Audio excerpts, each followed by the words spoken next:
Hola, hola a todos. Muy buenos días. Sean bienvenidos todos los padres y madres de familia que nos acompañan el día de hoy. Me da mucho gusto saludarlos a todos ustedes. Mi nombre es Arturo Castelazo Barriga y trabajo como asesor técnico pedagógico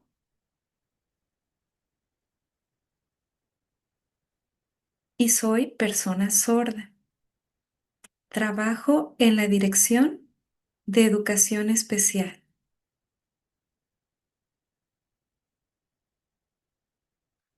y estamos contentos de darle la bienvenida hoy y de poder organizar esta plática para todos ustedes, padres de niños y niñas con discapacidad auditiva, niños sordos. Hoy el tema que abordaremos es cuando mi hijo es sordo. Formas de entender la sordera y creencias familiares sobre la discapacidad auditiva. Ese es el tema de hoy. Y me gustaría presentarles a nuestra invitada del día de hoy. Su nombre es Yasbeth Pulido Hernández. Ella es psicóloga de formación,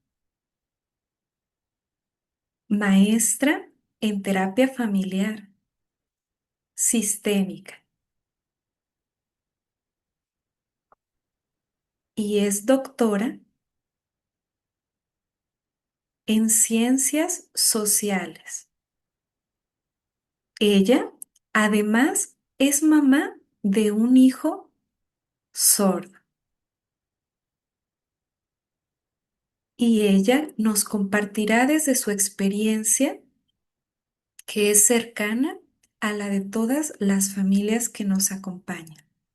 Bienvenida, doctora Yasbeth, y muchas gracias por aceptar esta invitación para acompañarnos hoy. También quiero agradecer a Vanessa Montserrat Valadez. Ella nos acompañará como intérprete. También la maestra Andrea Jiménez, que nos apoyará durante la sesión. Ahora me gustaría invitar a los padres de familia que nos acompañan a que durante la plática puedan extender sus dudas y comentarios escribiéndolos en los comentarios, en el chat. Compartan sus dudas y al final tendremos un espacio para resolver esas dudas y leer sus comentarios. Muy bien, pues entonces comenzamos. Adelante, doctora Yasbel. Hola, buen día a todos y a todas. Em, bueno, ya me presentaron. eh, Mi nombre de cariño generalmente es Jazz y así me pueden llamar ustedes. La idea es que podamos tener un encuentro entre papás y mamás que hemos vivido, que estamos viviendo la discapacidad auditiva de nuestros hijos y de nuestras hijas.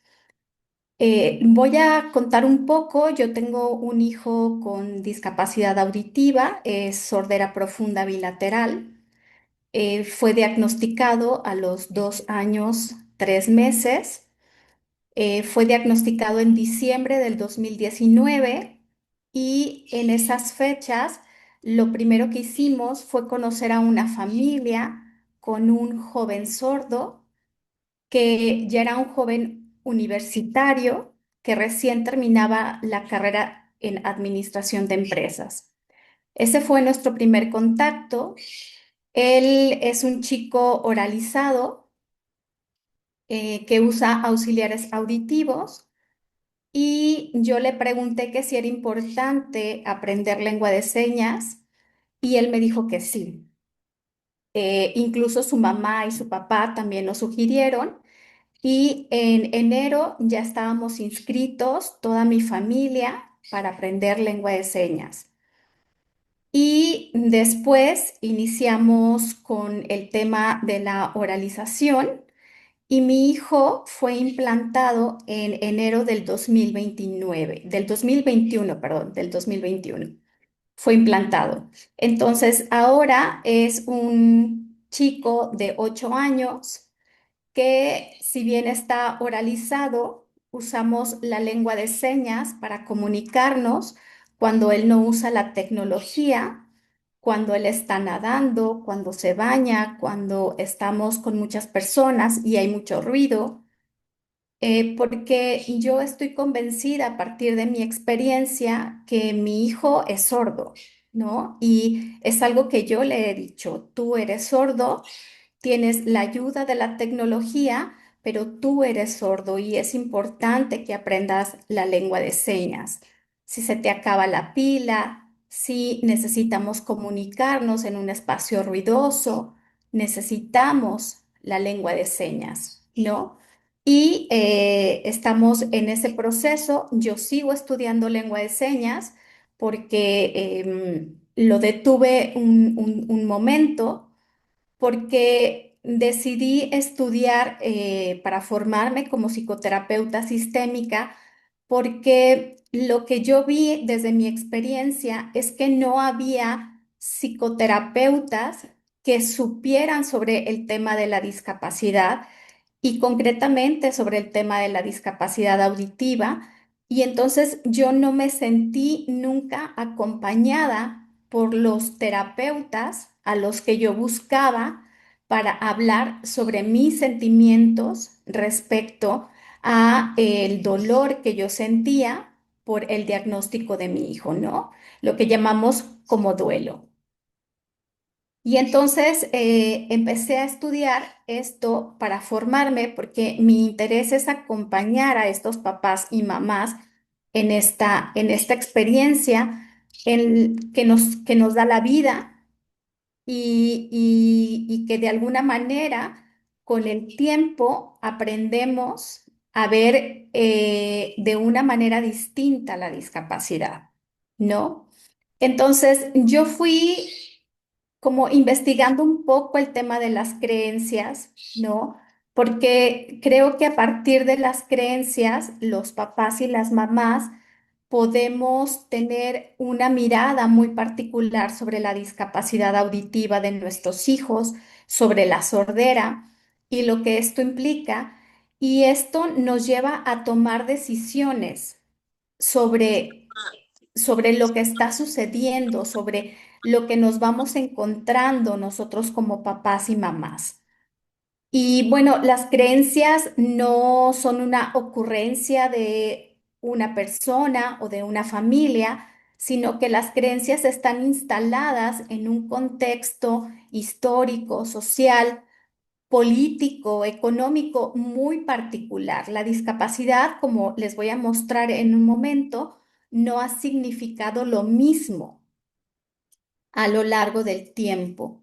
Entonces, muchas de las creencias que tenemos antes del diagnóstico, en el diagnóstico y en el proceso de crianza de nuestros hijos y de nuestras hijas sordos, pues están instaladas en un contexto más amplio Y creo que es importante que nosotros como papás y mamás podamos entenderlo porque nos va a ayudar a, a comprender, a construir un plan de vida para nuestros hijos y nuestras hijas sordos, para tomar decisiones.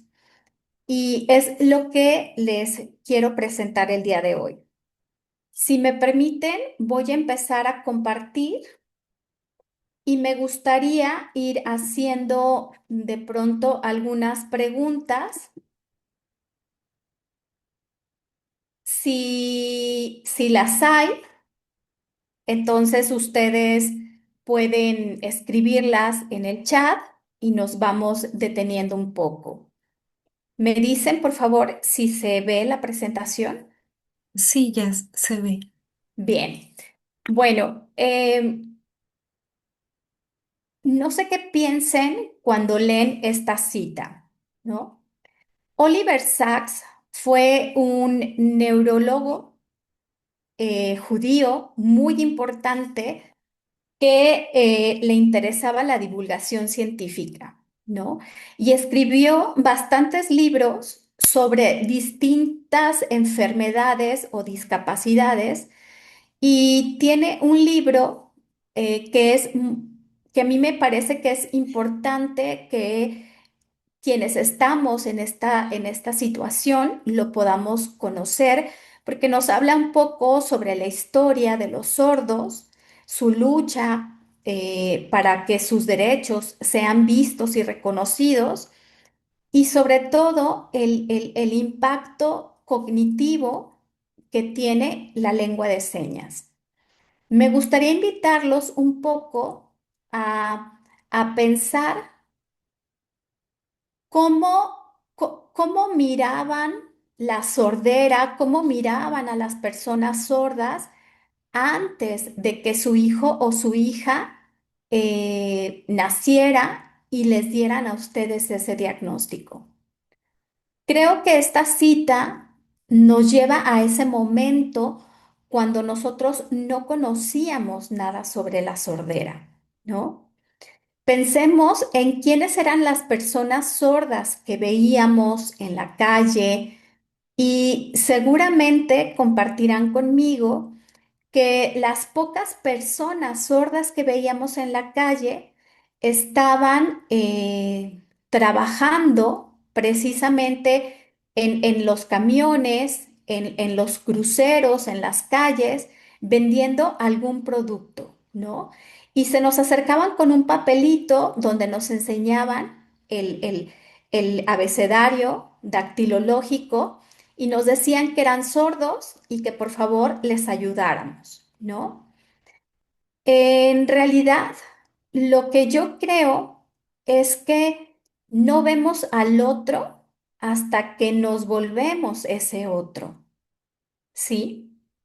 En mi caso, hasta que tuve el diagnóstico de mi hijo, comencé a ver a tres personas sordas, usuarias de lengua de señas, que eran mis vecinos. Y tenía viviendo ahí 20 años. Nunca los había visto, ¿no? Entonces, cuando entro a este mundo, me percato que efectivamente no sabemos nada de la discapacidad en términos generales y en términos concretos no sabemos nada de la discapacidad auditiva. Lo que nos hace enfrentarnos a una situación ya cuando tenemos el diagnóstico que nos coloca, eh, que nos llena de muchos sentimientos, miedo, tristeza, enojo, incertidumbre, incluso rabia, ¿no? De por qué me pasó a mí, si me cuidé, si no soy mala persona, si no tengo familiares sordos, por qué me pasa a mí? ¿Por qué le pasa esto a mi hijo? Y lo primero que sucede es una sensación de tristeza profunda, ¿no? Nos sentimos solos y lo que sucede es que creemos que nadie nos va a entender más que otra mamá o otro papá que esté pasando por la misma situación. Y resulta que a veces es muy tarde cuando llegamos a conocer a estas familias, ¿no? Ahora, solamente como para que tengan unos datos de INEGI, pues vean la cantidad de personas con discapacidad que existen en el país, que es un 5,7%, y el 13% de estas personas son niños y niñas. Y bueno, vemos aquí las cantidades de niños y niñas sordos, ¿no? No hay datos específicos de que nos hablen de cuántos niños, niñas o personas adultas sean usuarios de lengua de señas. Todavía no hay esa información y es bastante importante conocerla porque a través de esa información el gobierno puede hacer políticas públicas más oportunas para atender a la niñez sorda, ¿no? Y bueno, aquí ya estamos nosotros. Yo creo que ese dato ya lo conocían. El 95% de los niños sordos nacen en familias oyentes, ¿sí? Por lo tanto, esto se va a convertir en la primera experiencia que vamos a tener nosotros, nosotras, con la sordera. Y bueno, aquí me quiero detener un poco, pero quizás en otra ocasión podemos abordar más este tema. Pero bueno, cuando nos dan este diagnóstico, sabemos que los papás entramos a una crisis que los profesionales de la salud mental le llaman duelo y es cuando rompemos con ese hijo ideal que teníamos en nuestra cabeza, que deseábamos intensamente y al que ya le habíamos colocado cualidades que nos hacía pensar cómo iba a ser ese hijo o esa hija. Entonces, cuando nos dan el diagnóstico, nos enfrentamos La con hija ese más o menos. hijo deficitario, ¿no? Ese hijo que tiene una discapacidad y entonces hay una ruptura de esa fantasía, de esa imagen que construimos no solo las mamás, sino también los papás, los hermanos, las abuelas, incluso la propia sociedad que también está esperando que tú traigas al mundo un hijo sano, ¿no? Y podemos recordar palabras que siempre nos dicen, ¿y qué quieres que sea, niño o niña? No, pues no importa, lo importante es que sea sano, ¿no?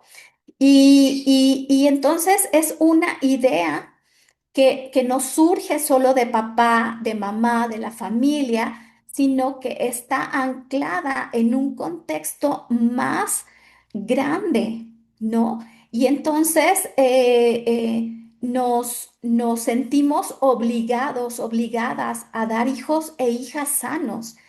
Y cuando no ocurre esto, sentimos un profundo sentimiento de que hemos fallado, de que algo seguramente no hicimos bien.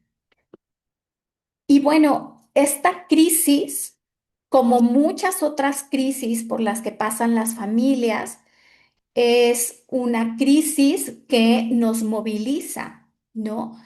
Que nos pone efectivamente al inicio en una situación de profunda tristeza, de rabia, de enojo, de llorar días, semanas, de dejar de comer, de dejar de hablarle a ese niño y esa niña porque creemos que no tiene sentido seguir hablando con ellos si no me están entendiendo. Y obviamente todo esto tiene que ver con el dolor que nosotros como papás y mamás sentimos. Pero resulta que ese duelo es de nosotros, ese dolor es de nosotros. Nuestro hijo, nuestra hija, en la condición en la que se encuentra, no entiende por qué mamá llora. Incluso si tenemos hijos oyentes, tampoco entienden por qué mamá o papá lloran o dejan de comer, de limpiar la casa, de prestar atención a los otros hijos, a la escuela, al trabajo. Pero seguramente pensarán los niños oyentes, si hay más hijos en la familia, que debe de ser algo muy malo porque lo que está sucediendo con su hermano, con su hermana, tiene a esos papás en esa condición de preocupación. El niño sordo, obviamente, cuando nace con esta sordera prelingüística, pues no entiende, solo a lo mejor siente que mamá y papá ya no están tan juntos, tan afectivos, que no hay contacto visual, pero seguramente también esto traerá una afectación emocional a los hermanos oyentes y a estos niños, a estas niñas que tienen el diagnóstico de sordera, ¿no? Entonces, lo que quiero mostrar es que cuando ya nos enfrentamos a esta crisis, entonces podemos comenzar a prestar más atención a esas creencias y que esas creencias están nutridas por el contexto en el que nosotros vivimos. Y bueno, el gran reto, y les voy a mostrar este video, el gran reto que nos enfrentamos los papás y las mamás de niños sordos y que por lo menos desde mi experiencia nadie nos lo cuenta, fuerte y brillante, es lo que le llamamos la privación del lenguaje. ¿Sí? Es un video muy corto, prestemos atención.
Permítanme, voy a compartir nuevamente la presentación.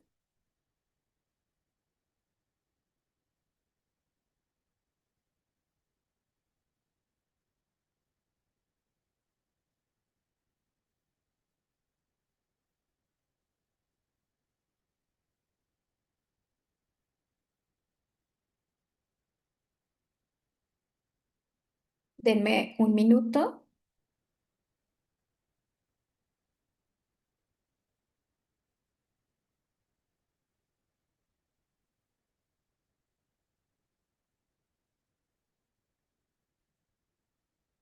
Perdí la presentación. No sé si me puedas ayudar, Andy. Claro que sí, con mucho gusto yo la comparto.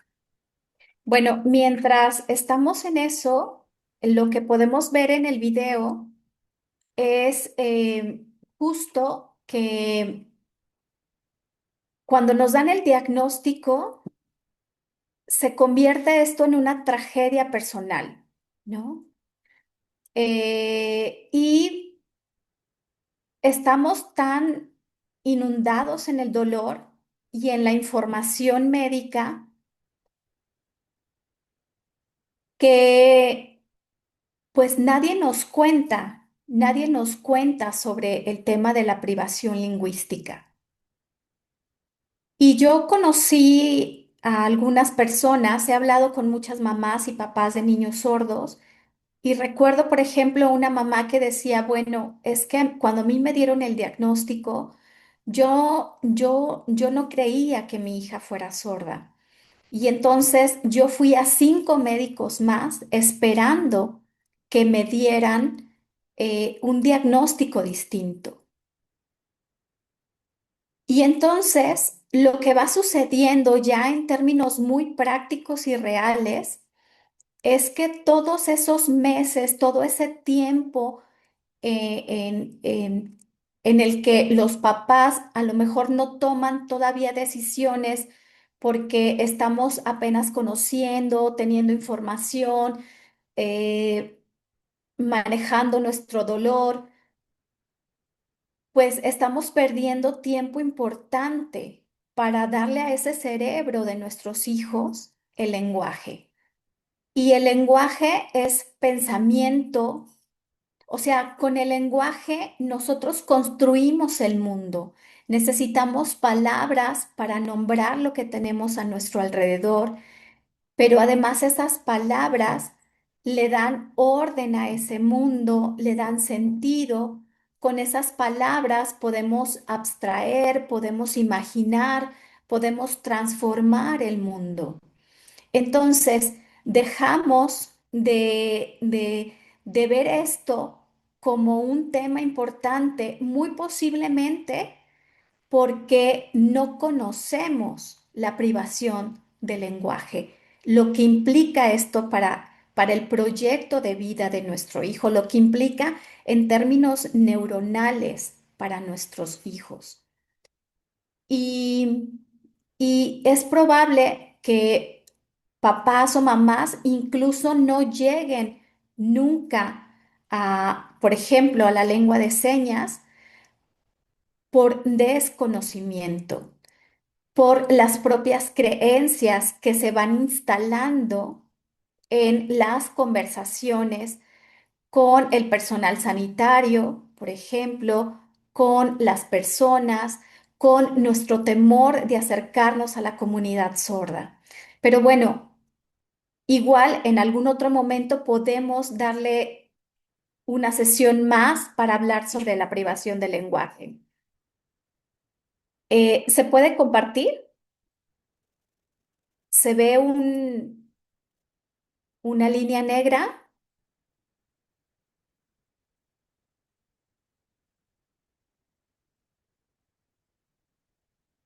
Ahí está.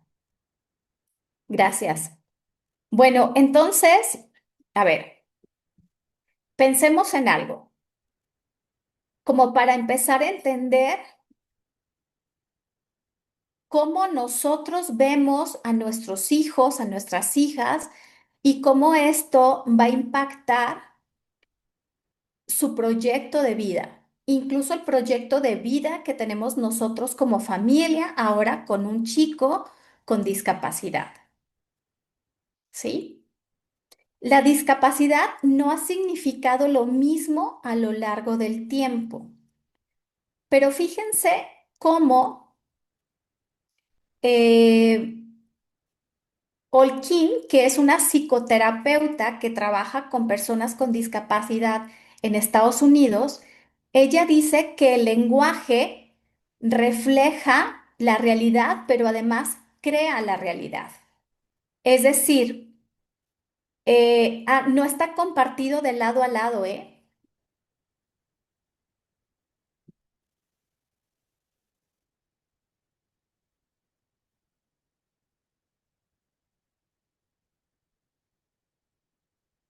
Quieren, Sí, adelante, no hay problema, muy Jazz. bien, nos regresamos un poco atrás.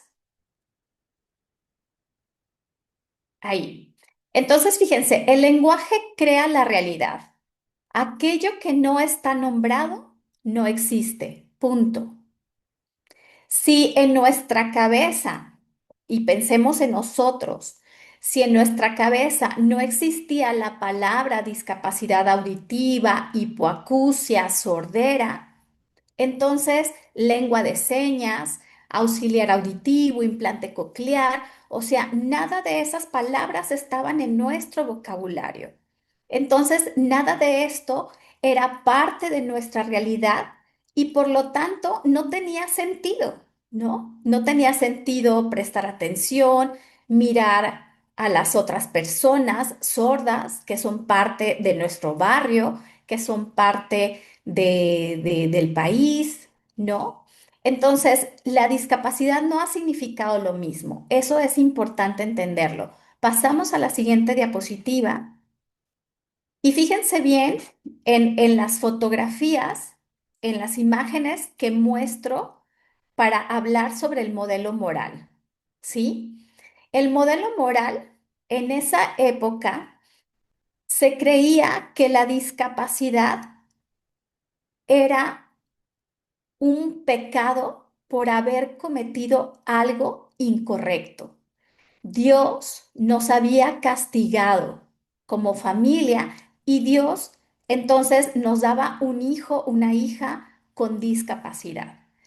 En algunas culturas, como la griega, incluso se fomentaba que estos niños y estas niñas fueran asesinados o abandonados en la montaña a su suerte, porque iban en contra de la cultura griega en la que nos muestran cuerpos perfectos. Pero, por ejemplo, en el caso de los niños sordos que nacían y que luego con el tiempo te dabas cuenta de que no escuchaba, pues entonces el castigo era mantenerlos recluidos, abandonados en las casas. Este modelo, si bien es muy viejo, lamentablemente todavía ocurre, ¿no? Lo que vemos en algunas noticias es que papás, mamás tienen incluso encadenados a sus hijos, hijas con discapacidad en cuartos aislados, fríos, sin contacto físico, sin contacto emocional. Y lo que nos muestra este modelo, lo que resalta este modelo es la vergüenza y la culpa.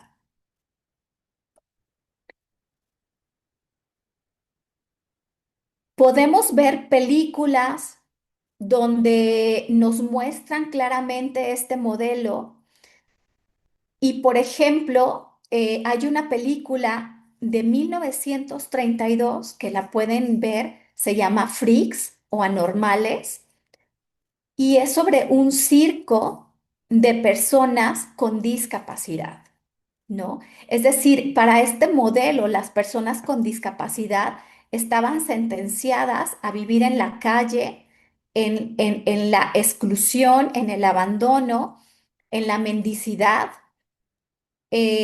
o expuestas como fenómenos que atraían a las personas ante esa monstruosidad que tenían sus cuerpos. Insisto, aunque es el modelo más viejo, todavía ocurre, ¿sí? ¿Podemos pasar al siguiente modelo, por favor? En este modelo, que es el modelo médico y es el que creo que todas y todas hemos pasado tras el diagnóstico, pues ya la discapacidad no es vista como un pecado, como una condición de la persona, sino que es vista como una deficiencia, como una anormalidad. Y por lo tanto, como es una anormalidad, pues la ciencia médica, la tecnología médica, la especialización de varios profesionales de la salud los vuelve en los expertos más importantes para hablar sobre la discapacidad, para incluso persuadir a esas familias, a esos cuerpos, a que sean normalizados, para que puedan ser incorporados en la sociedad.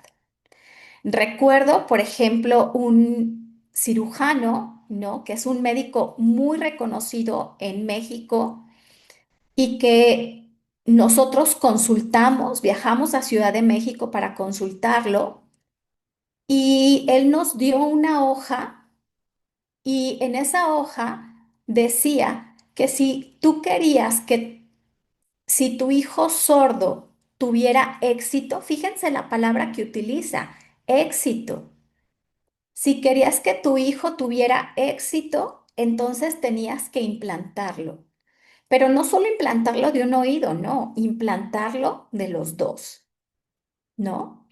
Entonces, imaginen lo que significa la palabra éxito en este contexto donde nos han mostrado que si quieres ser alguien en la vida, tienes que estudiar, esforzarte, tienes que trabajar, que solamente las personas exitosas tienen todo lo que quieren, una casa, un auto, viajes, la felicidad incluso, ¿no? Entonces, observemos cómo estos discursos lo que hacen es confirmarnos creencias que ya estaban en nuestra cabeza, ¿no? Pero nos confirman que efectivamente tenemos que oralizar, tenemos que implantar, tenemos que colocar auxiliares auditivos para que nuestro hijo viva bien, viva feliz, sea exitoso y nuestro dolor como papá y mamá disminuya o se acabe, ¿no? Pero eso nos coloca en una situación de bastante frustración, sobre todo en un sistema sanitario como el que tiene nuestro país, donde inclusive ni siquiera había tamiz auditivo, ¿no? Mucho menos implantes cocleares o auxiliares auditivos. Ahora, recientemente, como sabemos, el IMSS tiene un par de años que volvió a llevar el tamiz auditivo y la implantación coclear bajo ciertas condiciones. Es decir, personas adultas, niños implantados de un solo oído quedan totalmente excluidos de esos programas, ¿no? Porque sabemos que esa tecnología es muy cara y es muy cara de mantener y no es una sola compra la que vas a hacer una vez en tu vida, sino que a lo largo de los años, como es tecnología, va a caducar y hay que comprar otra, ¿no? Entonces, toda esta información que nos van dando desde el modelo médico profundiza nuestro dolor, nuestra desesperanza, nuestra frustración, nuestro enojo, ¿no? La impotencia de entonces, ¿ahora qué hago? Porque el personal médico no nos da ninguna otra opción, no nos da ninguna otra opción. Y entonces nos sentimos otra vez abandonados. Em, y esto va a tener un impacto en la forma en la que yo me relaciono con mi hijo, con mi hija, en la forma en la que yo concibo la discapacidad.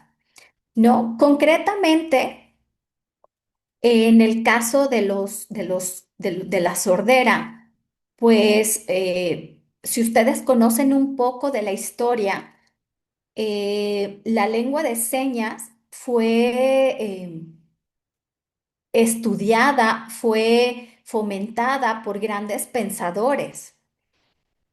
Pero en 1880 ocurre lo que se conoce como el Segundo Congreso de Milán, que era un congreso de profesores sordos.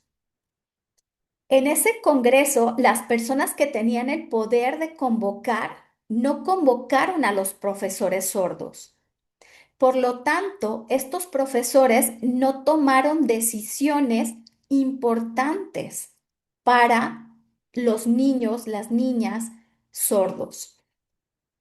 Se decidió como estrategia política que se debía de prohibir la lengua de señas y que se tenía que obligar a los sordos a ser oralizados, bajo la creencia de que la lengua oral era más civilizada que las lenguas mímicas, le llamaban, ¿no? Entonces se prohíbe la lengua de señas, se expande esta idea a lo largo del mundo. Y bueno, en México ya había un gran avance en la época de Benito Juárez con Eduard Huet, que funda la primera escuela de lengua de señas para niños y niñas sordos, ¿no? Y bueno, entra la medicina, aparecen disciplinas como la educación especial, que dejan de lado la importancia de llenar la cabeza de nuestros hijos con conocimiento para darle mayor importancia a la oralización. Y esto lleva a un declive, porque entonces ahora tenemos un grave problema que es el analfabetismo con la comunidad sorda. Hay más analfabetismo en la comunidad sorda que en comunidades indígenas, para que nosotros veamos el tema importante de la lengua, ¿sí? Y bueno, aquí, por ejemplo, en el modelo médico hay una gran presión para tomar decisiones, no solo de la comunidad médica, sino también de, de la sociedad. Hay una presión social en la que se nos instala el miedo y nos muestran que hay una falta de apoyo a las personas con discapacidad. Y aparece lo que se llama la eugenesia. No sé si habían escuchado ese nombre, pero tiene que ver con decisiones políticas de evitar que nazcan más personas con discapacidad. Concretamente, con la comunidad sorda podemos ver lo que sucedió con Hitler, ¿no? A las personas sordas las asesinaban. Em, Podemos ver, por ejemplo, con Graham Bell, que él estaba casado con una mujer sorda, su mamá era sorda, pero él era divulgador del oralismo. Y entonces escribió un libro donde dice que se deben de prohibir los matrimonios entre personas sordas para evitar que nazcan más sordos, ¿no? Podemos ver otro ejemplo con el síndrome Down, donde incluso ya hay países donde se ha legalizado que si te diagnostican desde las primeras semanas de embarazo un síndrome Down, tú puedes abortar.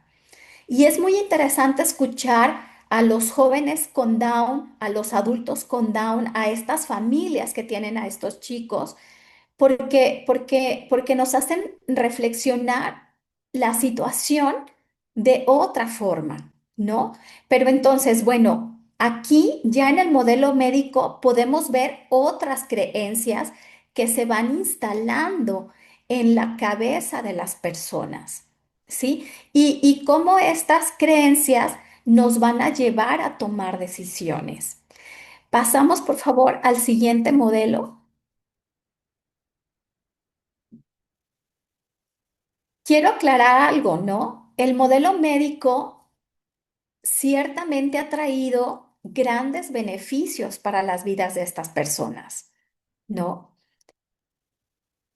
Pero ha sido muy limitado al pensar que solo los expertos saben qué es lo mejor para estos niños y para estas familias, porque entonces se nos excluye de la discusión.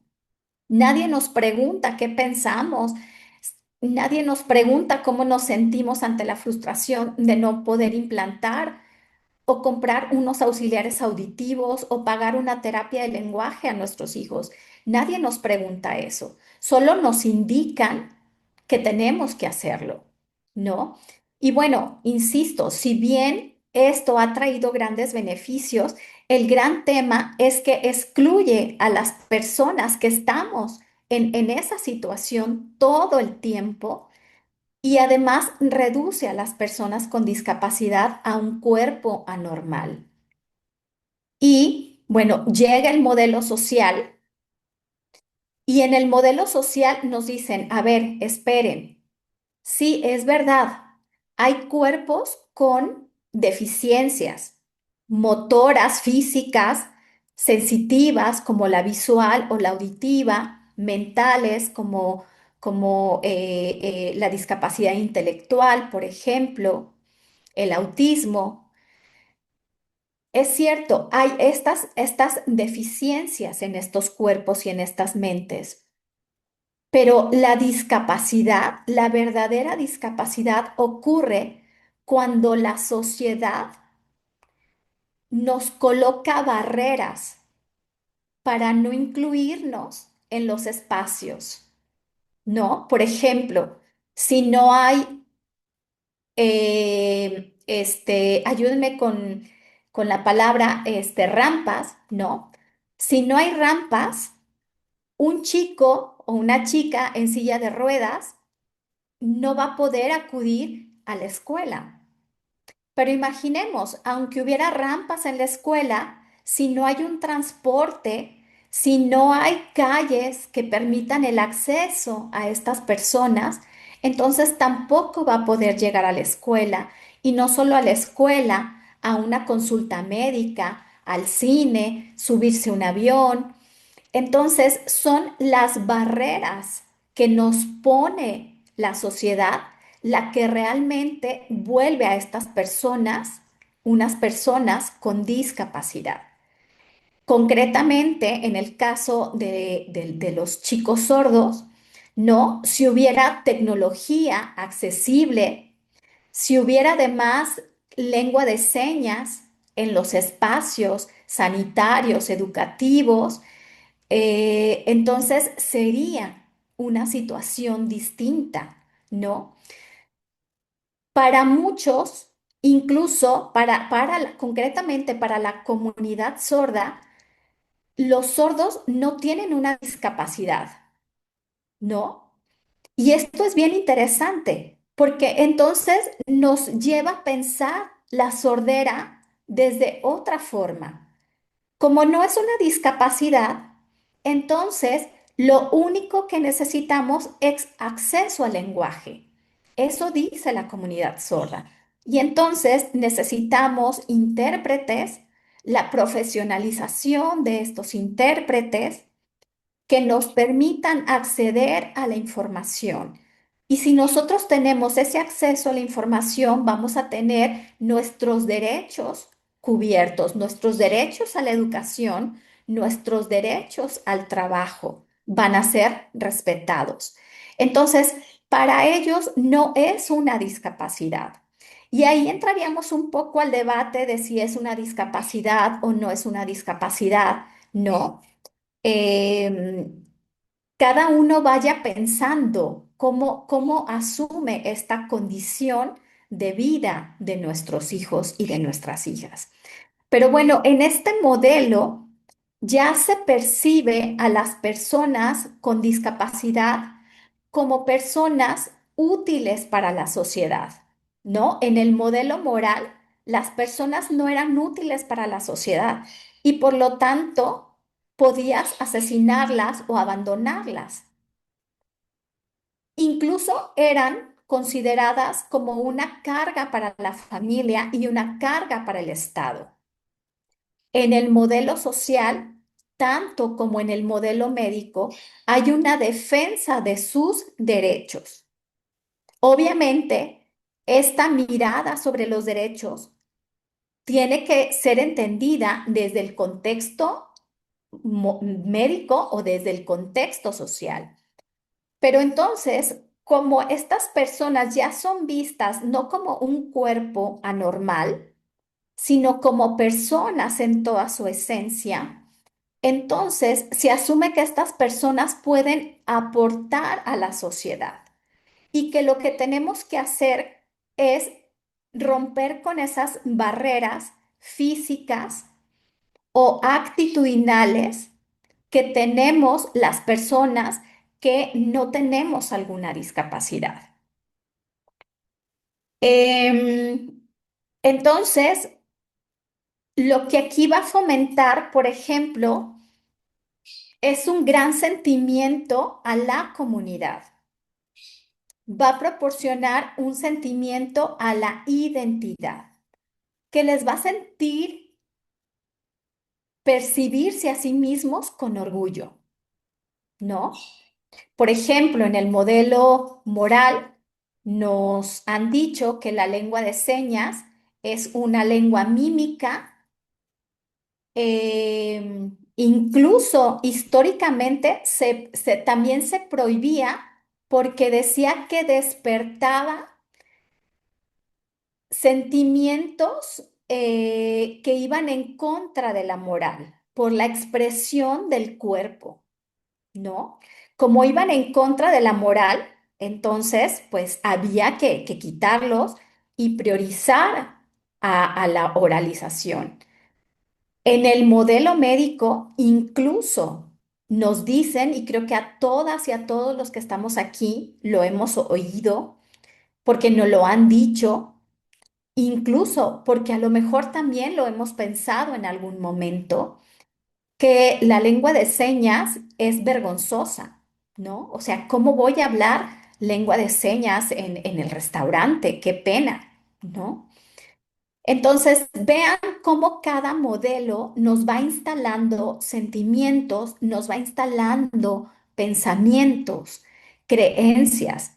Y en el modelo social, entonces pasamos al orgullo, pasamos a la identidad, pasamos a la comunidad.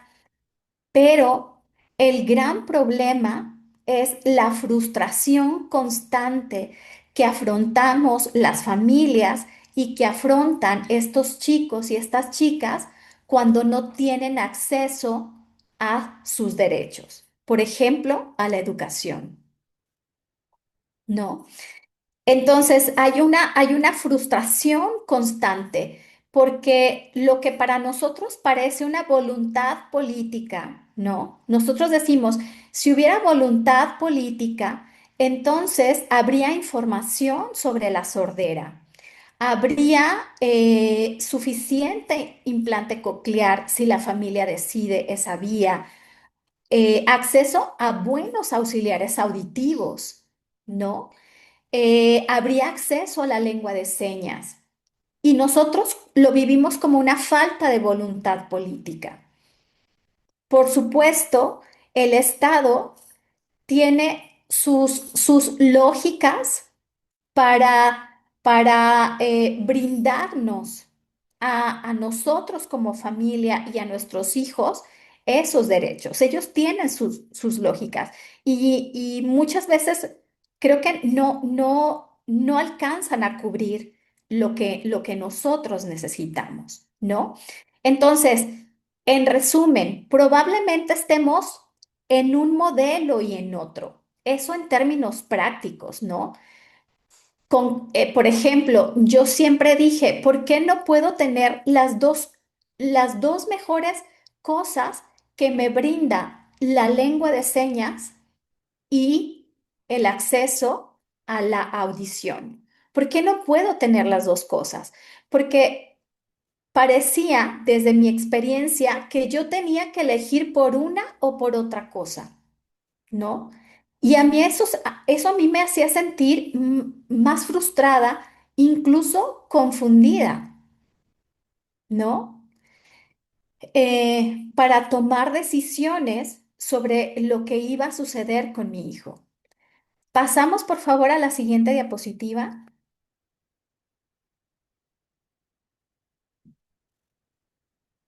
Y entonces, bueno, aquí les presento una definición muy teórica de creencias, pero en sí, las creencias es la forma en la que yo entiendo, organizo una situación, la forma en la que yo le doy un significado.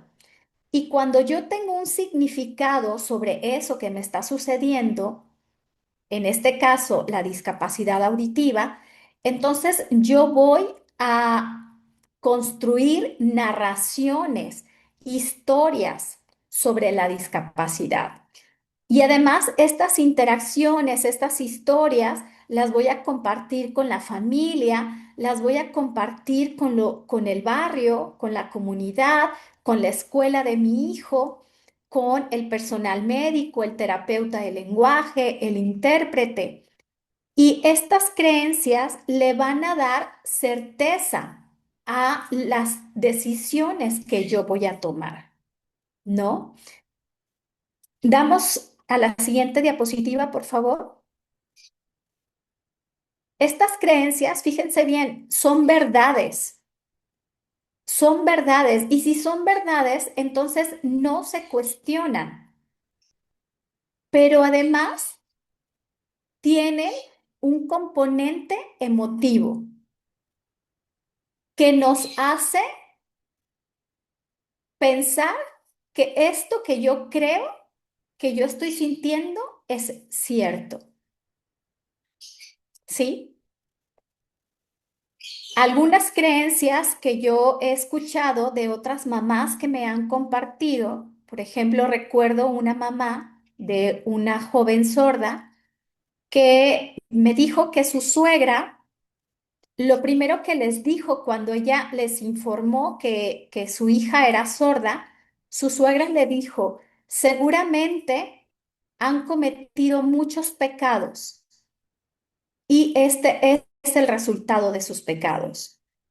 Lo que vemos aquí es una creencia que está instalada en el modelo moral, ¿sí? Em, Podemos pensar en otras creencias en las que, por ejemplo, vas al terapeuta de lenguaje y te pregunta sobre los avances que has logrado en la pronunciación de ciertos sonidos.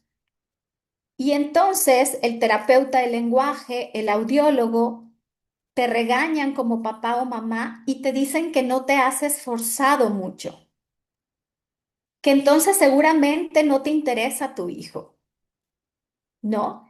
Y estas creencias, si no las comenzamos a identificar, si no comenzamos incluso a cuestionarlas, si no alcanzamos a ser capaces de sentir lo que me produce, entonces pueden estar llevándonos a una situación complicada en la relación con nuestro hijo o nuestra hija.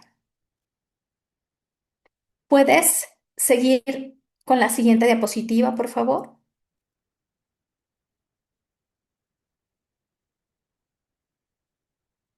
Entonces, yo quisiera invitarlos, ¿no? A pensar qué sentimientos y pensamientos me provoca la discapacidad auditiva de mi hijo, cómo vemos a nuestro hijo o hija sordo, qué expectativas tengo sobre su futuro y de qué forma eso que pienso influye en el trato que le doy a mi hijo sordo.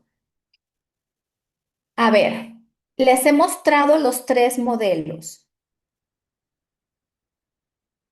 Los tres modelos conviven en la actualidad.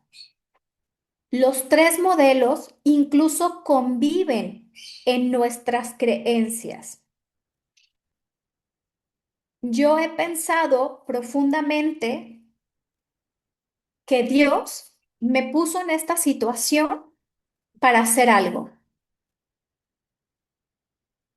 ¿Qué? Pues probablemente hacer esto que ahora hago con ustedes. Compartir la experiencia, acompañarnos. Entonces, si bien el modelo moral resalta la vergüenza, la culpa, también nos brinda la fortaleza a través de la fe. La fortaleza de que las decisiones que yo tome son las mejores decisiones.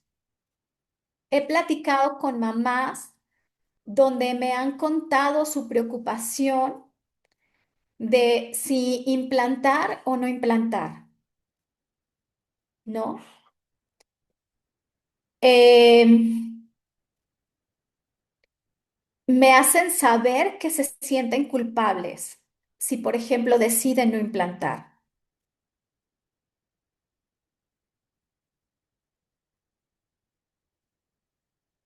Puedo, puedo sentir lo que esta mamá está sintiendo, porque a mí también me pasó.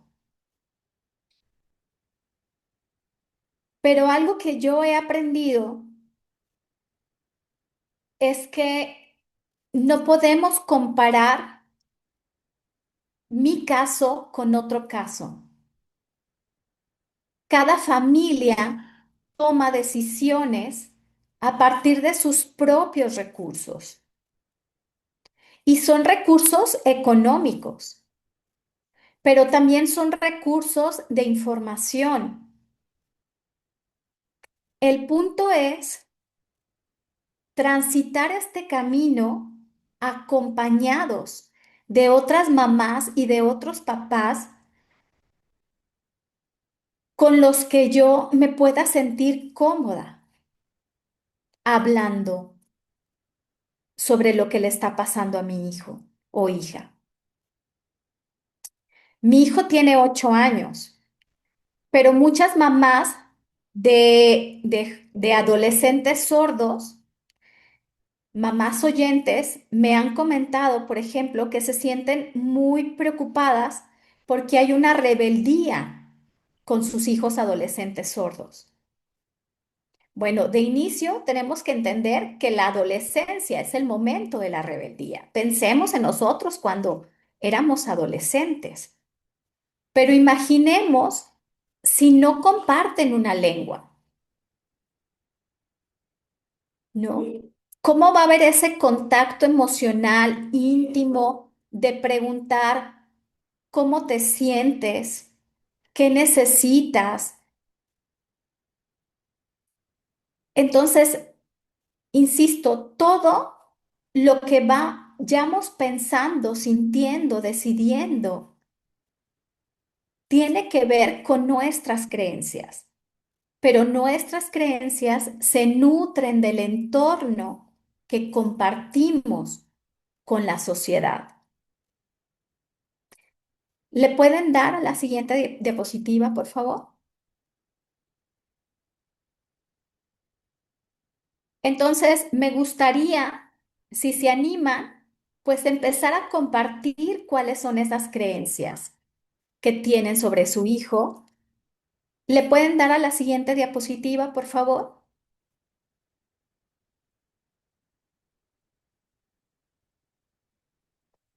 Y bueno, pensar incluso si estas creencias se han transformado a lo largo del tiempo o cuáles se han mantenido y de dónde vienen esas creencias. Finalmente, cómo estas creencias van a estar presentes en las decisiones que vayamos tomando para la construcción del plan de vida de nuestros hijos. ¿Cómo nos los imaginamos en un futuro? ¿Qué pensamos de ellos?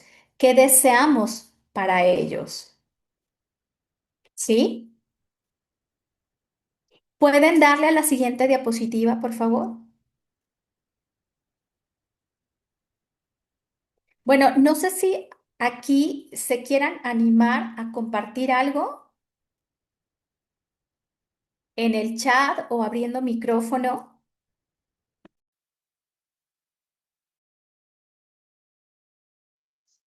Hola, buenos días. Me gustaría Buen más que día. nada más aclarar una duda. Bueno, yo a quien tengo es un familiar que tiene esa cuestión de lo de la sordera y le pusieron el implante coclear, pero él está en un CAM, pero ya no quiere su familia que se maneje nada de lengua de señas porque se invirtió el dinero, ellos pagaron en particular. Entonces, mi duda es la siguiente. En el CAM lo deben de apoyar con su vocabulario y le deben de apoyar con su expresión oral y con la oralización porque ellos pagan. Creo que ellos están yendo a lo de la banana, van con un especialista en Guadalajara que trabaja lo del vocabulario especialmente con la banana. No me acuerdo la banana de qué, pero es con una banana donde están los sonidos y las letras. Entonces yo quisiera saber si la escuela, cómo va a apoyar la escuela principalmente. ¿Cómo pueden hacerla en el camp, la maestra de comunicación o nada más ella nomás va a entrar, trabaja en su grupo y al niño lo deja fuera y que los papás paguen su terapia por fuera? Nada más esa es mi duda. Gracias. Gracias. Una duda. Em, Sí, tu, dígame, tu maestra. familiar dices que es adulto, No es un niño, es un niño, tiene ya, 11 años, está 11 en, años. ajá, Ajá, y en nació secundaria. sordo. Sí, es de nacimiento sordo. Ajá, y fue oralizado. Sí, estuvo en Guadalajara en una escuela de oralización de sordos. Él, de hecho, él te lee los labios, él tiene algo de lectoescritura, pero mis familiares, yo la verdad soy tía, pero quiero tener más información. Mis familiares comentaron que ya no quieren que sea sordo, o sea, ellos ya no quieren nada de lengua de señas, nada, nada, nada, nada. Y él de todos modos, a pesar de apenas le hicieron el implante coclear el año pasado, pero él de todos modos sigue utilizando lengua de señas, sigue haciendo lectura labiofacial, eh, pero la oralización no se la trabajan en la escuela, pues, o sea, ¿cómo se la tienen? ¿A quién? O sea, la escuela sí puede, mi duda es la siguiente, ¿la escuela puede intervenir o no puede intervenir o cómo, cómo les van a apoyar? Esa es mi duda, para saber si el apoyo también es por parte de la escuela o nada más tiene que ser la pura familia, como usted decía, ¿se acuerda que estaba hablando de lo que viene siendo de lo de los modelos y hablaba del médico? Por eso me llamó la atención, en el que se les hace el implante coclear y así que rásquense con sus propias uñas. No sé si entendí mal o bien, o no sé si me doy a entender. Sí, en el modelo médico el problema es de la familia, ¿no? En el modelo social, la discapacidad es de la sociedad. No sé si Andy, quieras comentarle algo. Sí, claro que sí, con mucho gusto. Mire, señora Jessie, un gusto en escucharla y también con mucho gusto podemos retomar el caso en particular para darle un seguimiento más cercano Sí, de su sobrino. Pero efectivamente, bueno, en las escuelas de educación especial anteriormente tenían un enfoque bajo el modelo médico. Y en los ochentas, en los noventas, se daba terapia de lenguaje en las escuelas de educación especial o servicios educativos. Pero a partir del 93, si no me equivoco, que empieza la integración educativa, el modelo cambia hacia la inclusión, los servicios de educación especial ya no trabajamos con los estudiantes desde el modelo médico, es decir, en las escuelas no se da terapia de lenguaje, se da un acompañamiento pedagógico para la adquisición del lenguaje y de la lectura, la escritura y los contenidos escolares. Anteriormente en las escuelas, ya lo mencionaba Jazz, el enfoque era, no importa si el alumno no aprende los contenidos de primaria, secundaria o el nivel en el que está, queremos que saque la R. Queremos que saque los fonemas y oralice sin enfocarnos en la comprensión, en el autoestima, en el bienestar emocional de ese niño. Hoy en día, los equipos de educación especial debemos enfocarnos también en reconocer cuál es el modelo más oportuno para el desarrollo de ese niño. Y el modelo que plantea la Secretaría de Educación Pública desde el 2012 es el modelo bilingüe bicultural, es decir, dos lenguas. La lengua de señas mexicana como lengua natural del niño sordo y lengua de acceso, ¿verdad? En la cual no existe ninguna barrera para aprenderla y tampoco es un limitante para que el niño acceda a la oralización y a la lectura y a la escritura. Al contrario, es una herramienta poderosa más, ¿verdad?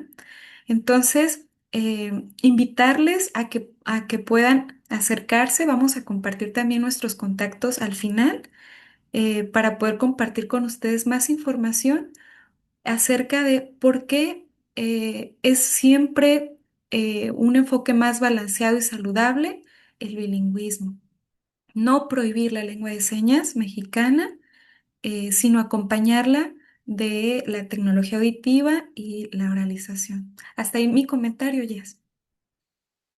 Sí, muchas gracias. Entonces, nada más que se le dé pues el acompañamiento bilingüe, bicultural y lo que viene siendo lo que viene siendo el trabajo con la lectoescritura, ¿verdad? Y trabajo en aula, maestra Andy, Sí, es sí, así solamente. es. Es un acompañamiento pedagógico que debe de ser al interior del aula, pero también los equipos de educación especial pueden proponerles a las familias y a los docentes un apoyo de manera individual o subgrupal para abordar el tema de la adquisición del lenguaje y la adquisión del español escrito. Ujú. Pero Ah, y es efectivamente importante. Ajá. Sí, pero en las escuelas ya no se brinda terapia del lenguaje.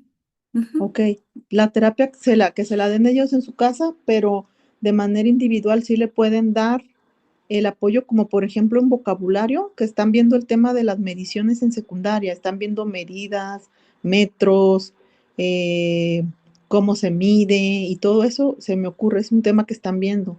Eh, Ahí es, por ejemplo, donde sí puede entrar como el apoyo individual. "Ah, mira, esta es la medida, este es el metro, como para prepararlo, algo así.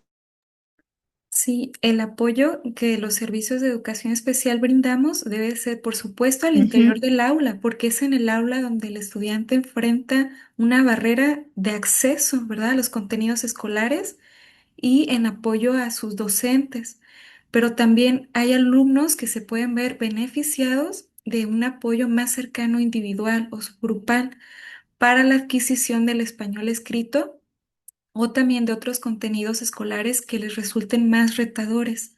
También pueden acercarse a las maestras y maestros de comunicación de sus centros y ellos les pueden también brindar materiales, sugerencias para abordar esta adquisición del lenguaje. Si bien no como terapia del lenguaje, pero sí pueden compartir con ustedes algunas sugerencias para trabajar en el hogar, Muchas gracias, maestra. para servirlas. Bien, ¿alguien más?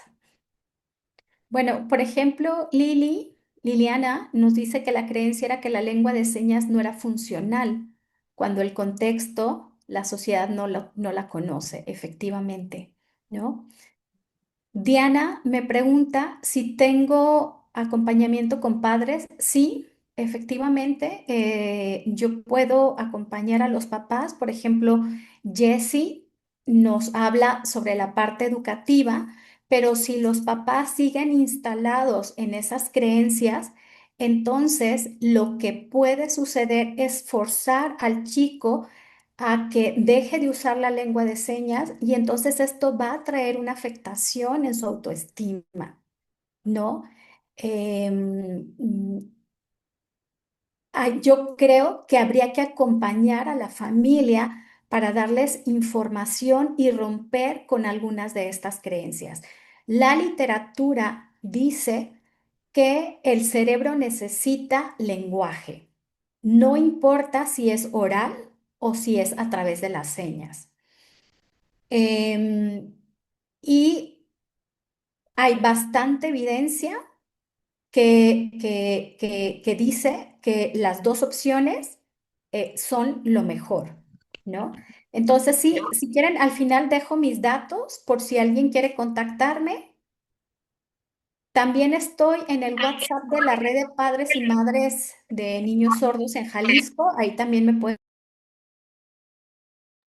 Perdón, Jazz, tu micrófono se cerró. Alcanzamos a escucharte cuando Ah, perdón. mencionaste que estás en el chat. Sí, Ujú. estoy en el chat, también ahí me pueden encontrar.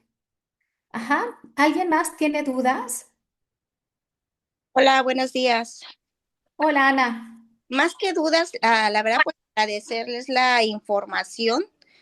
Nosotros somos de Tijuana, también tenemos un hijo sordo, ya adulto, digamos.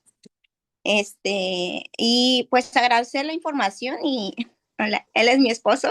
Ya mi hijo ya es un hombre independiente, pero ahorita que la estábamos escuchando, la verdad es que sí, coincidimos totalmente que la lengua de señas es primordial en la familia.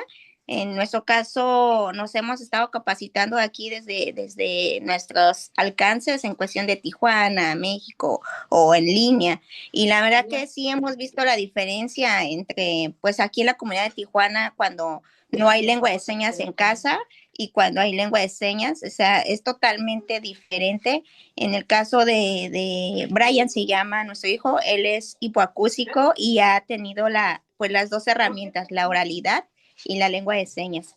Y pues solamente les digo, agradecer la información y felicidades porque me he metido a investigar y Jalisco, la red, especialmente la red de padres de Jalisco, sí es son de Jalisco, ¿verdad? Ayudan mucho como que dan el acompañamiento a la familia, no nomás se enfocan en un área, sino el núcleo familiar y creo que desde ahí empieza. Y estas pláticas que he visto que ustedes han estado compartiendo y que ahorita pues nosotros estamos desde Tijuana, está llegando a más estados y agradecemos de veras pues la información, el acompañamiento y pues a seguirle. Ojalá que esto se siga replicando en los diferentes estados y créame que consideramos que nosotros somos padres comprometidos a que lo bueno se siga replicando. Aquí en Tijuana haríamos lo mismo, ¿verdad? Ajá, y quisiera compartir por esta parte de cuando una familia tiene la lengua de señas desde muy temprana edad, se ve en los jóvenes el desarrollo, a diferencia de algunos que no tienen ese acompañamiento, así que por si les sirve de consejo, hay que apoyar desde temprano. Así es, muchas gracias. Gracias, Ana. Hola, buenos días. Hola. Eh, bueno, en el caso, por ejemplo, tengo un hijo de 15 años, tiene hipacusia bilateral profunda, pero aparte de tener ese detalle pues de la sordera, tiene o está diagnosticado, primero tiene un síndrome de Charcot, que en este caso pues, son varios problemas. Cologoma, nació con tetralogía de Fallot, tiene retraso psicomotor. Entonces, y ya, de un tiempo para acá fue diagnosticado también con déficit de atención e hiperactividad. Entonces, es un detalle que él tiene de muchas, pues es que no sé si llamarlo como problema de salud o qué concepto pudiera decirse, pero el interactuar con él es más difícil. Precisamente desde que se publicó esta charla, esta plática, platicando con mi esposa, hablábamos de buscar un especialista, un psicólogo, psicóloga, que nos pudiera acompañar en ese proceso o sí, de tener terapias, no sé, como familia, porque también tengo una hija de 16 años. Ella no es sorda, pero sí la convivencia con mi hijo por su adolescencia, por X causa, sí se nos está complicando bastante. Entonces estamos como en ese proceso de buscar a alguien que nos pudiera apoyar, pues para poderlo guiar, por más que nosotros tratamos de llevarlo o de enseñarle, o sea, para que sea o empiece él a hacerse independiente, pues no, se nos está complicando bastante. Entonces no sé si habrá la manera, de podernos contactar con usted, doctora, y pues buscar la manera, no sé, pues poner de nuestro empeño para que mi hijo pues salga adelante, porque sí se nos está complicando bastante. Sí, Alberto, ¿me ayudan con la última parte de la presentación? Claro que sí. Ahí voy a dejar mis datos y les quiero mostrar algo antes, pero bueno, sí, Alberto, búscame. Si me escribes por correo, te voy a responder muy pronto porque, bueno, el Instagram lo abrí ayer, no tenía Instagram, pero por correo, y yo te paso mi número y nos ponemos en contacto. Fíjense bien, aquí me voy a detener un poco. Bueno, no sé si alguien más tenga dudas, si todavía estamos en tiempo. Hola, Jazz. Hola, ¿Puedo comentar algo? ¿sí? Bueno, tú ya me conoces, soy Betty, la mamá de Leo. Hola, Betty. Sí. Me gustó mucho esta presentación, se me hace bien, bien interesante y bien bonito, como este tipo de dinámicas, porque nos contabas desde tu experiencia al principio lo doloroso que es el saber el diagnóstico de nuestros hijos, el duelo que llevamos, todo lo que nos enfrentamos día con día y no nada más al saber el diagnóstico, sino los retos que nos vamos enfrentando, que van saliendo nuevos, las escuelas, el cómo aprendan, el si la lengua de señas sí, el si la oralidad sí. A mí me gustaría como compartir un poquito con, no me acuerdo si se llama Jessie, la primera persona que preguntó sobre su sobrino. Yo he conocido varios jóvenes que oralizan, que van a terapias independientes y que al final de cuentas llegan a una edad en donde ellos solos deciden no hablar, simplemente pues usar la lengua de señas. A mí me dijeron que Leo no iba a hablar nunca y ahora pues lo estoy, en la escuela me pedían un acompañamiento, una terapia de lenguaje y gracias a Dios ha oralizado bastante bien. Todavía no habla todo, pero ahí vamos poco a poco. Y creo que es importante desde como familia o como papás o como familia cercana simplemente que sí tengamos la conciencia y la aceptación de que ellos son sordos, tienen su propia lengua y que si bien pueden oralizar, hacer el intento como familia para que oralicen lo más que puedan y si ellos deciden hablar con sus manos, pues aprender también su idioma. Pero en mi experiencia con Leo, veo que la lengua de señas le ha ayudado a oralizar mejor y a comprender mejor las cosas, las palabras, los conceptos y pues a entender un poquito más la vida, ¿no? Mi hijo también tiene 8 años, ha sido muy difícil y se me hace bien padre que nos des este acompañamiento, Jazz, porque yo creo que como yo, muchas de las mamás o de los familiares nos sentimos bien frustrados de repente al no saber qué hacer o al no saber su comportamiento por qué está haciendo así o si es normal en una persona sorda, cómo podemos abordarlos y todo ese tipo de cosas, ¿no? Entonces, yo creo que estaría bien padre que siguieras haciendo estos Zoom para, pues para entre todos apoyarnos un poquito. Muchas gracias por el espacio. Gracias, Betty. También está escribiendo Mónica desde Ocotlán. Yo soy de Ocotlán. Y Mónica fue una de las primeras mamás que yo conocí. Ella tiene a su hijo Damián, un jovencito que hace deporte de alto rendimiento. Qué gusto leerte, Mónica. Hola, ¿qué tal, maestra? Me da un gusto a mí también verla después de tanto tiempo y saber que a veces, como usted lo comentó, estamos preparándonos para un futuro como padres normales y nos llega el reto y transforma la vida y nos hace entenderla de una manera diferente y a la vez beneficiar no nada más a nuestros hijos, sino a todo un entorno. Y en verdad que estoy muy emocionada de que usted haya tomado esa bandera, porque a veces yo aquí en Ocotlán tomé la bandera de buscar el llamado a que viera la atención a la lengua de señas, porque cuando yo la conocí después de ver esa necesidad de comprensión de mi hijo, él ya oralizaba un poco, él es sordo profundo, y cuando descubrí que la maestra de terapia de lenguaje, que la llevaba yo aparte de donde él iba a la escuela, le hizo una seña y cómo inmediatamente él desarrolló una comprensión de un concepto que me estaba costando a mí, dije, es maravilloso, es fantástico que mi hijo pudiera oralizar y además manejar lengua de señas, le estoy dando 2 herramientas para su futuro y en verdad que la felicito y también a todo el equipo que la está acompañando, a la maestra Andrea, a todo el equipo que se ha sumado a querer apoyar a estos chicos de Jalisco. Mi hijo pues ya es una persona mayor, ya tiene 24 años. Nos costó mucho trabajo ese proceso porque no había esta apertura, este acompañamiento de los maestros. Nos sometimos a un modelo pues que había dentro de nuestras posibilidades, pero ahorita que hay tanta herramienta, es lo mejor, la mejor decisión, acompañar a los sordos con su lenguaje natural, su lengua materna, y además darles ese español asignado.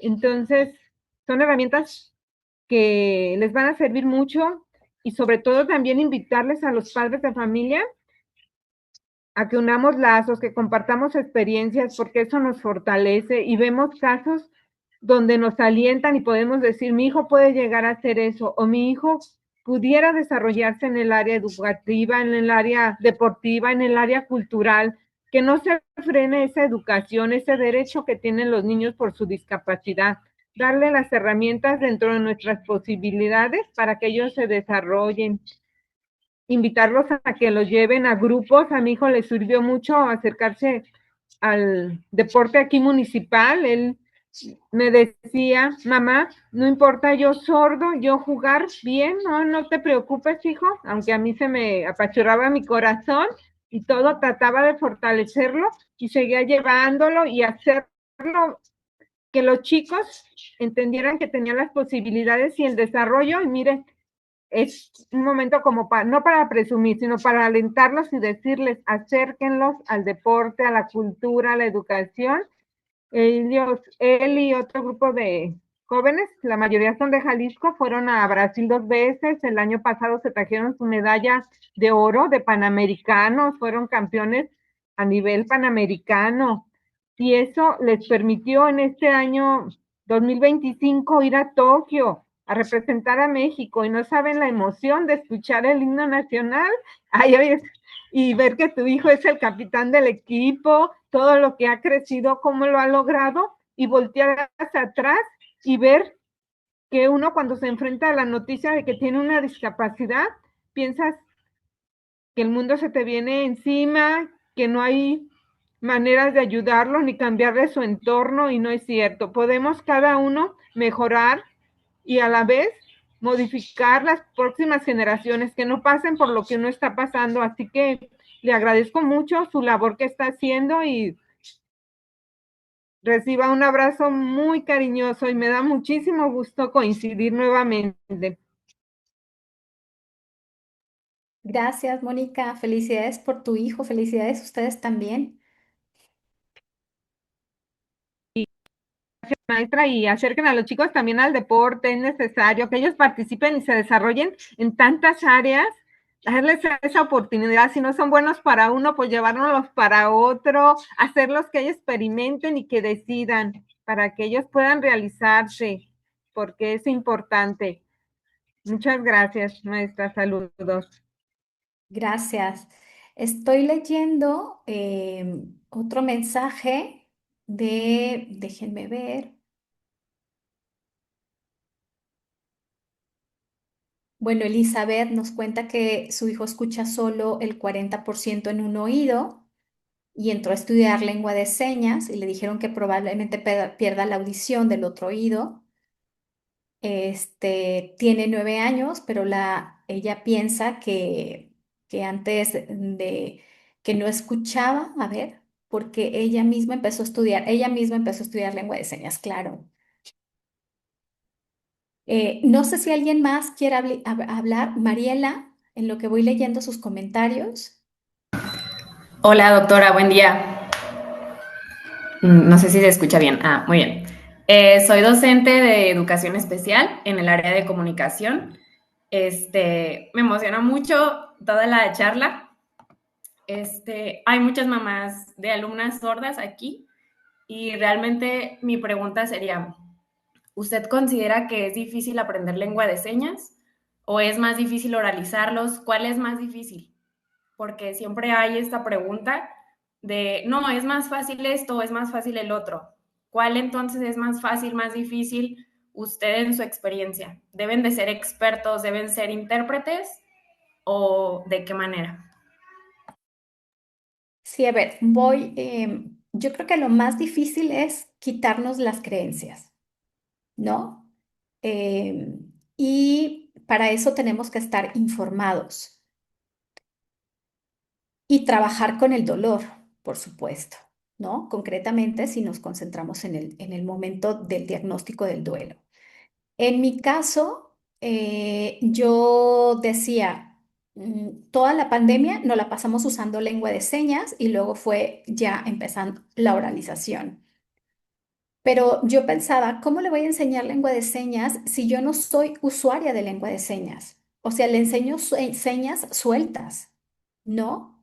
Poco a poco trato como ya de organizar las oraciones, prestando más atención en la gramática, pero sí es difícil. Pero también es difícil oralizar, porque te enseña el terapeuta del lenguaje cómo hacerlo y tú lo intentas hacer en casa, pero resulta que en casa también están los primos, los tíos, las abuelas, y entonces le gritan pensando que va a escuchar mejor, le hablan de espaldas. Entonces hay que educar a toda la familia, ya sea en la lengua de señas o en la oralización, o mejor aún en ambas. Hay que educar, invitar a la familia, ¿no? La realidad desde mi experiencia es que ni la familia paterna ni la familia materna se ha interesado ni por una ni por la otra cosa. Entonces, al final, pues lo tenemos que resolver nosotros como familia, ¿no? Pero creo que las dos cosas son difíciles. Ahora, sí coincido con todo lo que ha dicho Betty, Mónica, de que a veces enseñas una seña y entienden el concepto. O sea, es maravilloso, es maravilloso. Y cuando estamos hablando y la palabra no la pronuncia bien o algo, hacemos la seña y la pronunciación, en mi caso, ¿no? Pero efectivamente las señas nos abren una posibilidad inmensa en términos cognitivos de llevar palabras a nuestros hijos, lenguaje, pero también en términos afectivos, nos hacen más cercanos a ellos, ¿no? ¿Alguien más? Hay un comentario, Jazz, ¿Así? en el chat. Eh, si me permites, lo leo. Bueno, la maestra Liliana Rubio pregunta si podrías compartir la presentación. Dice que es directora de UNCAM y que ella apoya el desarrollo del modelo bilingüe. Sí, claro. ¿Podrían mandarme un correo y les comparto el enlace? Ujú. Y hay Sí. otro comentario. Ahorita reenviamos el contacto de la doctora Jazz en el chat. Y doy lectura al comentario. Dice, hola, soy mamá de un adolescente sordo de 16 años, diagnosticado primero con parálisis cerebral leve. Le atendimos con terapias y demás para lograr que él caminara y lograra desarrollarse y ser independiente lo más posible que se pudiera. Nunca percibimos que era sordo, pues pensábamos que el que no hablara era parte de la parálisis cerebral. Nos tardamos en consultar un audiólogo, por lo que no comenzamos con la lengua de señas. Era frustrante comunicarnos con él, pero ahora la lengua de señas ha cambiado por completo nuestras vidas. Tenemos poco tiempo aprendiendo junto con él. Mi hijo se llama Baruch, le gusta mucho el box. Muchas gracias.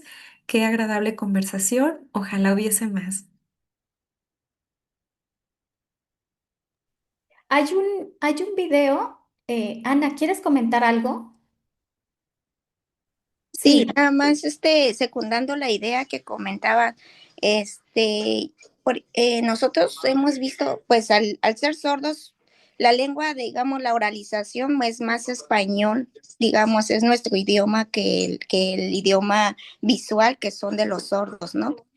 Considero que sí es complemento, pero lo principal siento yo que es la lengua de señas porque es donde los sordos se expresan más y nosotros como padres al aprender la lengua de señas tenemos más oportunidades de comunicación en cuestión de, como le decía, secundando la idea de afecto hacia nuestros hijos, hacia la consejería también cuando empiezan a la edad de adolescentes y bueno, aún siendo grandes todavía sí, sigue habiendo como que el hijo esté pues con dudas, ¿no? Ante este mundo que le decía a él, bueno, a mi esposo, pues a veces sentimos que los sordos son extranjeros en nuestro propio país, pues porque a pesar de que tienen la nacionalidad mexicana, pues su idioma es la lengua de señas. Entonces, hay veces, a nosotros nos ha tocado como padres estar en la comunidad sorda, apoyamos en la comunidad sorda, le comento de aquí Tijuana, y también nos ha tocado estar, escuchar pues ese tipo de pláticas de los sordos que dicen, no, pues es que en casa mi papá normalmente es la mamá, ¿no? La que aprende más la lengua de señas que el papá, debido al trabajo, a lo mejor que el papá pues sale a trabajar. Perdón, considero que tanto papá tiene el papel, digamos, de autoridad, que a veces los hijos necesitan como esa mano fuerte que a veces las mamás somos más permisibles y todo eso. Entonces considero que los dos debemos como que aprender lo que es la lengua de señas. A veces cuando no hay lengua de señas, le digo, nos ha tocado sordos que dicen, no, pues en una fiesta, por ejemplo, el sordo está en el celular y hasta lo regaña, oye, pon atención, respeta, mira que la convivencia aquí, y dicen, pues es que pues, ¿qué hago? Pues si están hablando, yo no entiendo. Y si a lo mejor si lo incluyeran, siento yo que a veces la inclusión queremos que en las escuelas haya intérpretes, y que la escuela tiene que cubrir esa necesidad, ¿no? Cuando vamos al doctor, no, que ahí en el gobierno tiene que cubrir la necesidad porque son sordos, pero en la casa somos los primeros, la verdad, y con todo respeto lo digo, que a veces discriminamos a nuestros propios hijos. ¿Por qué? Por la falta de comunicación. Entonces, queremos integración, pero a veces nosotros mismos, como familia, cuando no conocemos de la lengua de señas, porque es su lengua materna natural, discriminamos a nuestros propios hijos. Entonces, yo le digo, secundo la idea que definitivamente la lengua de señas es como prioridad y pues ya la oralización, pues le digo, es algo que lo tienen que aprender porque pues son como extranjeros en nuestro propio país, ¿no? Muchas gracias. Nada más es la participación de secundar la idea. Gracias, Ana. ¿Alguien más? Bueno, si me ayudas con la última parte de la presentación, les quiero mostrar algo. Em,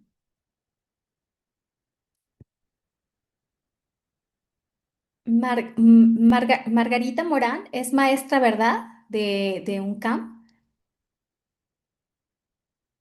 Escribió aquí. ¿Quiere que le mande las diapositivas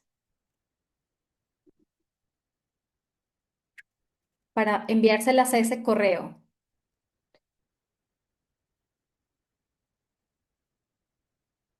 Bueno, ¿van adelantando, por favor? Sí, sí, maestra Maggie, yo se las envío, incluso si, dale, si quiere que tengamos esta conversación con los papás y las mamás de su escuela, no, nos podemos poner de acuerdo ahí, porfa. Nos podemos poner de acuerdo para hacerlo.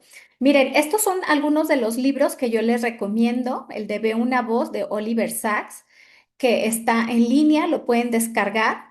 El grito de la gaviota está escrito por Emmanuelle Laborit, es una actriz francesa sorda que ella conoció la lengua de señas a los 7 años y luego en la adolescencia y en la juventud se enfrentó a que en Francia prohibían la lengua de señas. Y fue pasado del año 2000 donde ya reconocieron la lengua de señas en Francia, ¿no? Y bueno, el libro de Roberta Jauerbaum, ella es una psicóloga argentina. Este libro solo se encuentra en Amazon, no cuesta tan caro, se llama El libro que no encontré cuando supimos que nuestro hijo era sordo. Es un muy buen libro para acompañar, sobre todo cuando es reciente el diagnóstico.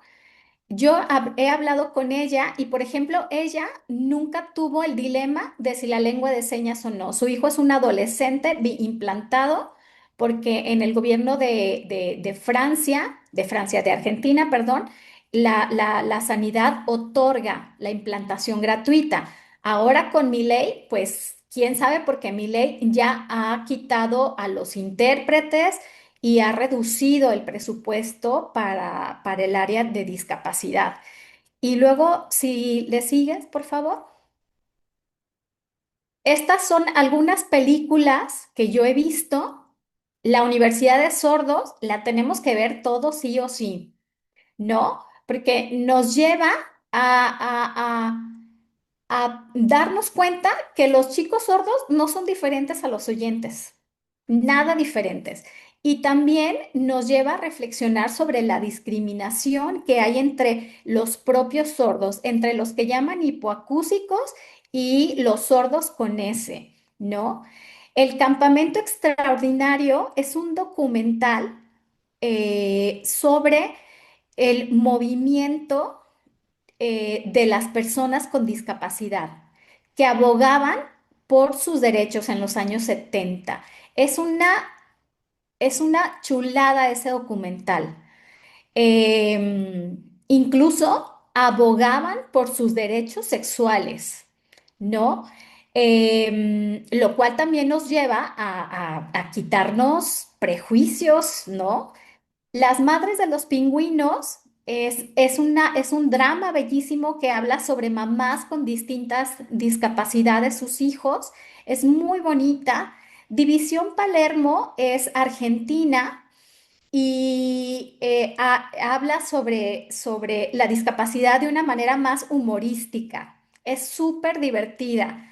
Ojos de huevo, ojitos de huevo es de un comediante mexicano, igual lo conocen. Personalmente no me gusta su comedia, pero esta serie es muy buena porque nos permite reflexionar sobre cómo los papás estamos ahí implicados en el tema de la discapacidad. Y los niños es una película con adultos con síndrome Down que están teniendo el conflicto de que quieren independizarse, quieren trabajar, quieren casarse. Y bueno, finalmente les quiero mostrar un video. Miren, ya nos sugirieron otro libro de todas las palabras que no me han dicho. Hay que verlo, ¿no? Y bueno, finalmente les quiero compartir este video. Es un video muy corto. Es de un comediante. Si me ayudan con la presentación otra vez.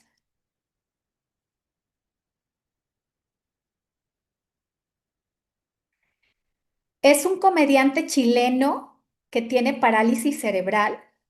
De hecho, la gente que va a su espectáculo principalmente son personas con discapacidad y sus familias.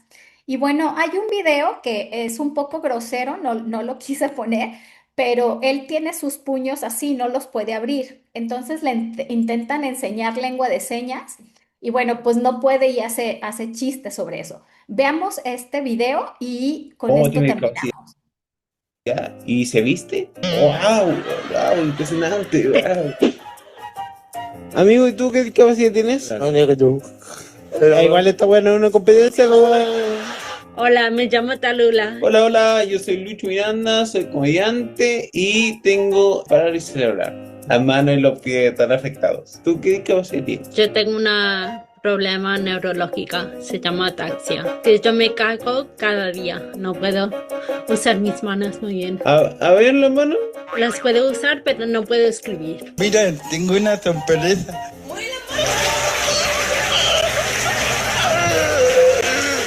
¿Cuál es el estereotipo que te molesta más? Yo creo que nos ven como niños chicos. A mí me dicen que soy una inspiración, porque estoy como viviendo mi vida con una discapacidad. Ya. O sea que a mí me hablan como tonto a veces. Hola Luis, ¿cómo estás? A mí siempre me dicen, mira, tienes que rezar y ya. Lo bueno que yo rezar no puedo porque así no mucho, pero uf. Mamá, estoy andando en bicicleta. Gracias a Dios. Mamá, me caí. Oh, weón, te vas a ver. Acabo de tener una hija, pero mi novia hace la mayoría de los pañales. Esa es la ventaja de tener discapacidad, igual, no verle la caca a los niños chicos. ¿Tienes pareja, Lucho?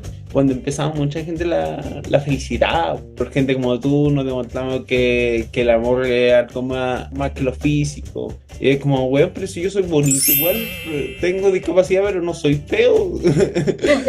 La discapacidad no es una desgracia. Por ejemplo, gracias a la discapacidad, me salvo de hacer la cama. ¿Crees que has tenido que trabajar mucho en tu como confianza? Desde chico se me empezó a caer el pelo, tengo la oreja grande y más encima no puedo abrir las manos, entonces decía, oh, ¿por qué todo mal? Pero ya después me acepté y me empecé a querer a mí mismo. ¿Te ha ayudado mucho como el humor? El humor es, en ese sentido es muy inclusivo porque al final cualquier persona puede subirse a un escenario a contar chistes. Y me sentí muy identificada cuando dijiste lo de que la gente piensa que estás borracho o algo. Eso me pasa cuando estoy caminando por la calle. No tengo como demostrarle que no te cuida porque no puedo hacer cuatro ni caminar derecho. Confía en mí, no, pero no estoy curado. ¿Crees que como hay una línea entre la burla y los chistes sobre la discapacidad? Siento que normalizarlos, como que no se vea algo negativo. Aún así hay mucha gente que sí considera que tus chistes son muy pasados, pero curiosamente todas esas personas no tienen discapacidad. Creo que la gente que no tiene discapacidad a veces tienen miedo de hablar de la discapacidad.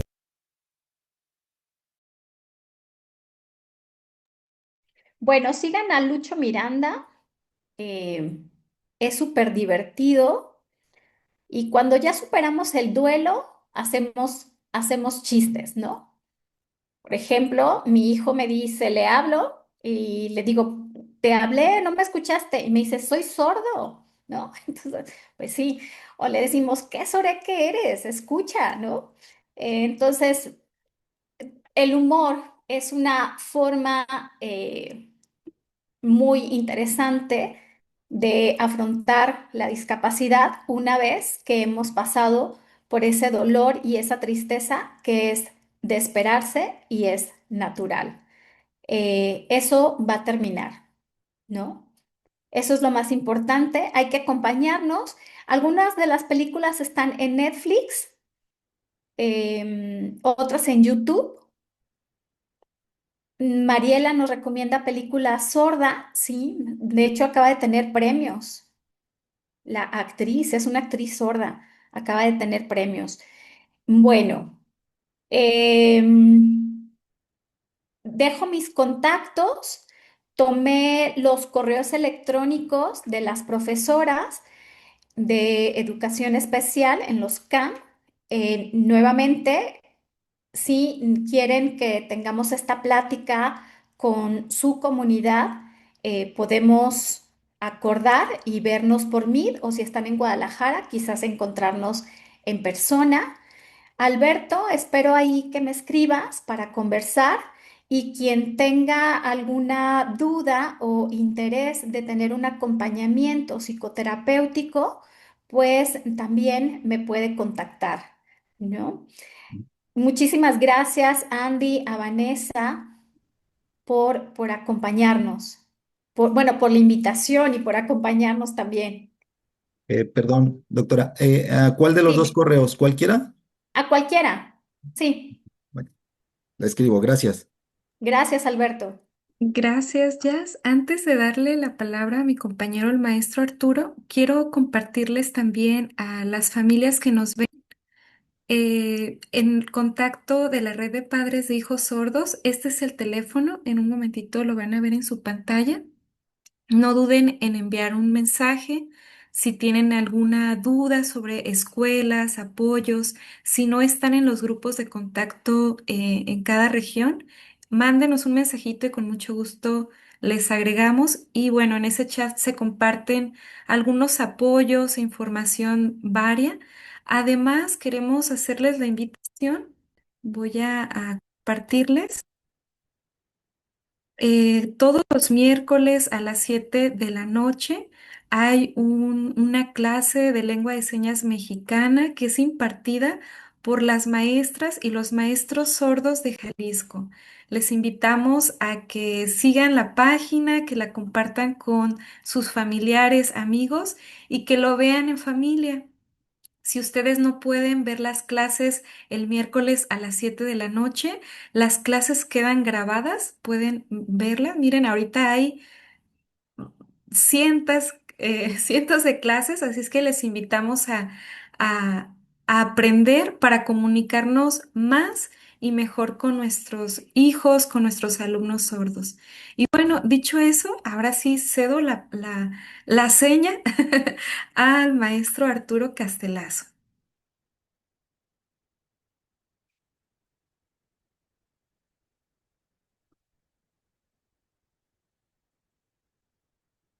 Dice el maestro, de verdad, muchísimas gracias. Gracias, doctora Jazz,